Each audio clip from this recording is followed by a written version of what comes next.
question auxquelles on va répondre aujourd'hui. J'espère que vous allez bien. On se retrouve pour une nouvelle vidéo. Le plan de cette vidéo, c'est déjà de vous expliquer c'est quoi le pétrole. Déjà, le pétrole, ce n'est pas un actif. Deuxièmement, les raisons de cette future crise. Troisièmement, les conséquences de cette crise. Et enfin, une analyse technique du prix du pétrole. Tout d'abord, c'est quoi le pétrole? Alors le pétrole, qu'est-ce que c'est? Tout d'abord, ce n'est pas un actif. Le pétrole, c'est un bien de consommation.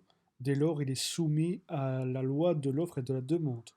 Pour faire simple, si la demande d'un bien augmente, le prix de ce bien monte. Tandis que si l'offre de ce bien augmente, le prix baisse. Pourquoi? Si l'offre augmente, l'effet de rareté diminue, dès lors le prix baisse. Car le produit est abondant sur le marché, il n'est pas rare, dès lors il n'y a aucune raison pour que le prix devienne de plus en plus cher. Ensuite, les raisons de la crise que nous allons peut-être connaître à l'avenir. Tout d'abord, on a un choc d'offres. On a une baisse de la recherche de nouveaux gisements. Cela est dû notamment à la transition écologique qui veut à diminuer l'utilisation des énergies fossiles via des énergies renouvelables comme l'éolienne, le solaire, etc. Nous avons aussi l'OPEP qui baisse son offre pour soutenir le cours du pétrole. Alors, ce que vous devez savoir, c'est que très souvent, il y a des réunions de l'OPEP qui regroupent les plus gros producteurs de pétrole et ils décident en quelque sorte de la production qu'ils vont avoir. Est-ce qu'ils augmentent la production, est-ce qu'ils la diminuent, etc. Et donc, on peut dire que c'est un acteur important pour déterminer le prix du pétrole. Or, on a un problème, c'est que la demande, l'offre, pardon, baisse pour les raisons expliquées précédemment. Or, la demande est toujours là et euh, on consomme de plus en plus de pétrole, on consomme plus que ce que l'on produit pour faire la transition écologique.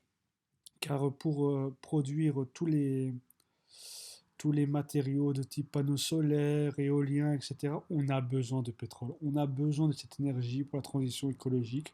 Ça ne va pas plaire aux écolos, mais c'est la réalité. Dès lors, si on regarde les graphiques aujourd'hui, on peut voir que on produit 100 en pétrole et on en consomme 102, 103. Dès lors, on consomme plus que ce qu'on produit et les pénuries peuvent arriver. La théorie est la suivante. Et si la transition écologique est un échec, qu'est-ce qui se passera pour le pétrole? Alors que la demande en pétrole, dès lors, si la transition est un échec, la demande au pétrole augmentera. Ce qui fait que les amis, le prix va augmenter comme pas possible. Certains spécialistes parlent d'un pétrole à 200, 300 dollars. Vous imaginez les dégâts que ça va faire. Ensuite, on sait que l'offre aura du mal à suivre la demande car pour les raisons comme on a dit précédemment, les grosses entreprises pétrolières ont diminué les investissements en recherche de nouveaux gisements au profit d'investissements dans les énergies renouvelables. Or, si les énergies renouvelables ne fonctionnent pas, ne nous offrent pas une autonomie énergétique, qu'est-ce qu'on va faire? Si on n'a pas d'énergie, on n'a pas d'économie. Pour faire très très simple, l'économie, c'est juste de l'énergie qu'on transforme, tout simplement. Ça va favoriser les pays producteurs, car ils voudront profiter de cette situation, ben, tout simplement parce qu'ils sont en position de force. Et nous, les pays qui importons du pétrole, on sera en position de faiblesse. On aura de nombreuses conséquences, comme par exemple une hausse du coût de la vie.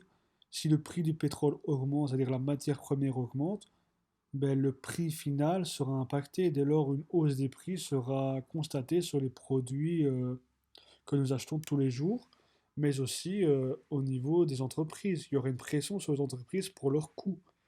Ça va impacter leur rentabilité. Dès lors, les entreprises seront obligées d'augmenter leurs prix ou de licencier. Dès lors, une hausse du chômage n'est pas à négliger. C'est une hausse du chômage, il y aura une baisse de la consommation dans le pays et une baisse de la production, une baisse du PIB. En ce qui concerne les marchés financiers, on aura une augmentation de la volatilité des marchés. Dès lors, pour un day trader ou un scalping ou un day trader ou quelqu'un qui fait du scalping, c'est extrêmement intéressant pour lui parce qu'il y aura énormément de volatilité sur le marché.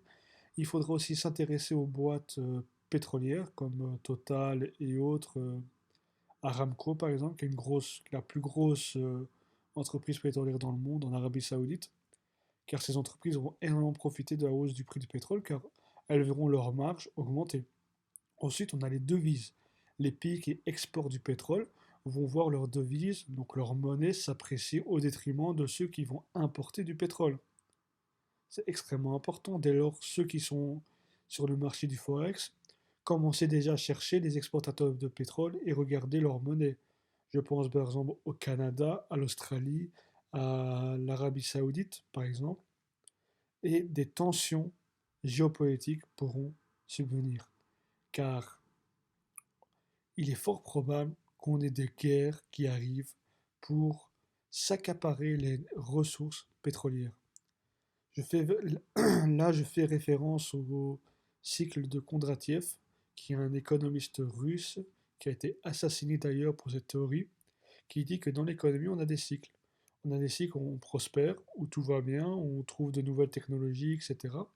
Et puis, il y a un moment où le modèle qu'on a créé est essoufflé.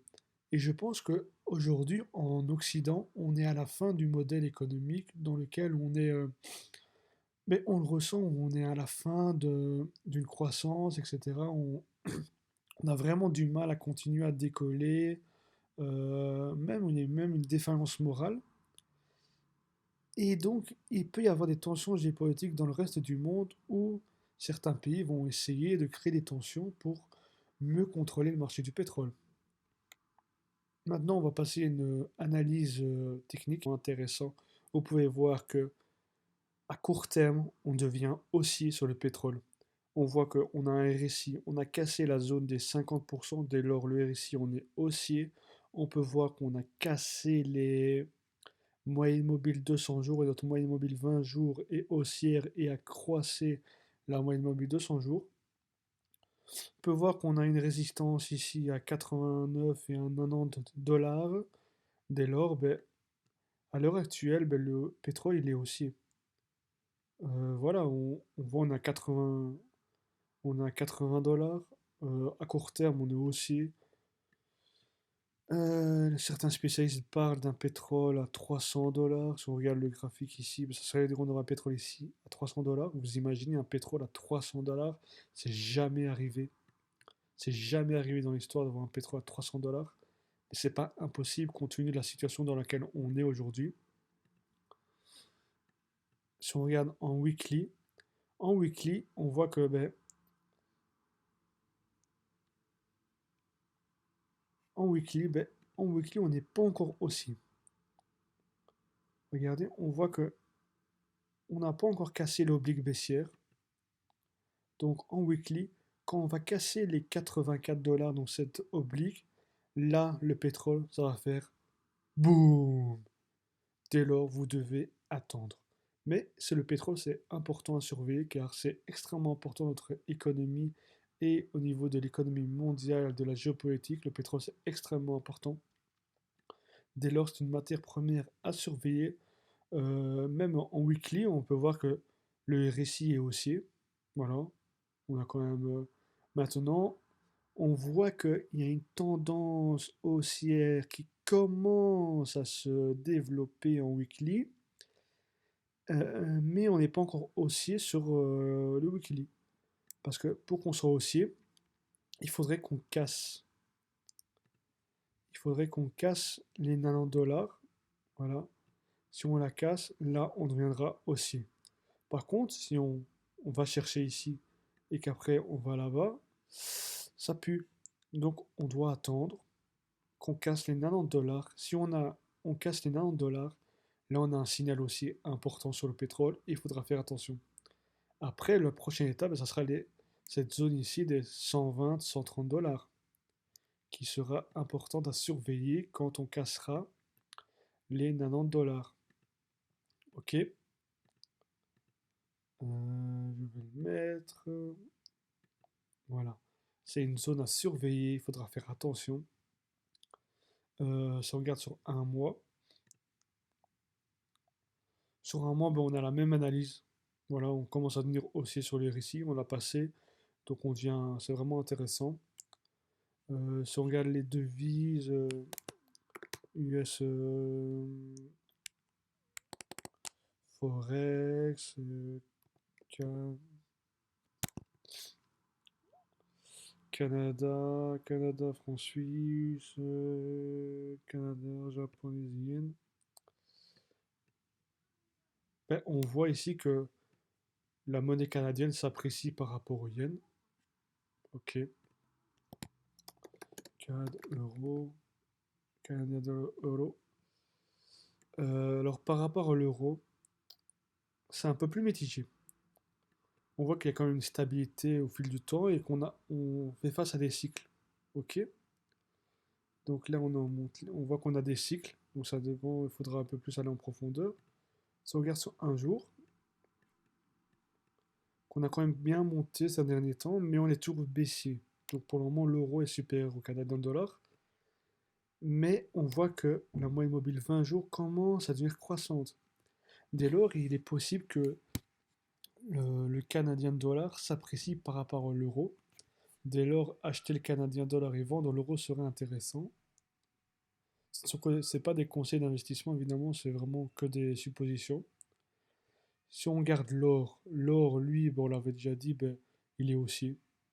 C'est vraiment intéressant de voir que l'or est haussier alors que tout monte. D'habitude, l'or c'est considéré comme une valeur refuge. Or là, l'or monte et on n'est pas vraiment dans une crise ou quoi que ce soit. Le Nasdaq monte aussi. Le SP500 pareil. Euh, voilà. Ça, le VIX, lui, est baissier. Donc voilà, ça sera tout pour aujourd'hui. N'hésitez pas à mettre un commentaire et dites-moi ce que vous avez pensé de cette vidéo.